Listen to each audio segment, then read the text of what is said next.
les audits. Premier point, les audits. Alors les audits, c'est avoir accès à la totalité des éléments chiffrés, mais aussi éventuellement des éléments du social, voire des éléments de qualité, voire des éléments normatifs de l'entreprise. D'accord ? Là, il s'agit de vérifier avec des éléments tangibles, des documents, ce que le chef d'entreprise vous a dit. D'accord ? Donc, il faut aller le plus loin possible dans le diagnostic.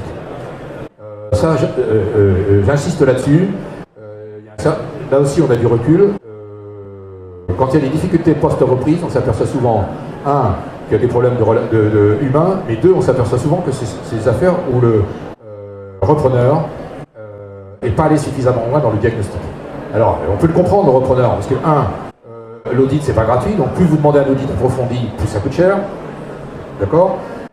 Après, il peut y avoir des affaires qui, comme ça, sur le papier, paraissent extrêmement simples, parce que ce sont des activités classiques de négoce, où il n'y a pas de risque technique, parce que c'est de la vente à des particuliers, etc. Il faut aller au maximum de ce qui vous est possible de faire en matière de diagnostic. Il y a toujours des surprises, et elles sont rarement positives quand on reprend une affaire. Donc ça, on insiste beaucoup là-dessus. Il faut aller le plus loin possible dans les diagnostics et essayer de faire des diagnostics les plus complets possibles sur tous les aspects de l'entreprise. Donc quand je dis tous les aspects de l'entreprise, c'est pas seulement les comptes, mais c'est aussi le fiscal, c'est aussi le juridique, c'est aussi le social, etc., etc. D'accord ? Et le commercial, oui, j'allais l'oublier. Je cherchais les stocks, par exemple, c'est une affaire de négoce aussi. Le commercial, voilà. Faut vraiment essayer d'avoir des détails sur tous les éléments qui constituent la vie de cette affaire. Donc, si c'est une affaire commerciale et qu'elle a du stock, quelle est la qualité du stock ? Commercial, quelle est la qualité du portefeuille client ? Est-ce que c'est un portefeuille du client extrêmement détaillé ?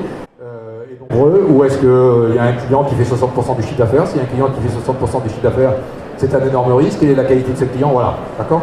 Donc, stock, client, fournisseur, parce que s'il y a des fournisseurs de mauvaise qualité, ça aura aussi une incidence sur le futur de l'affaire.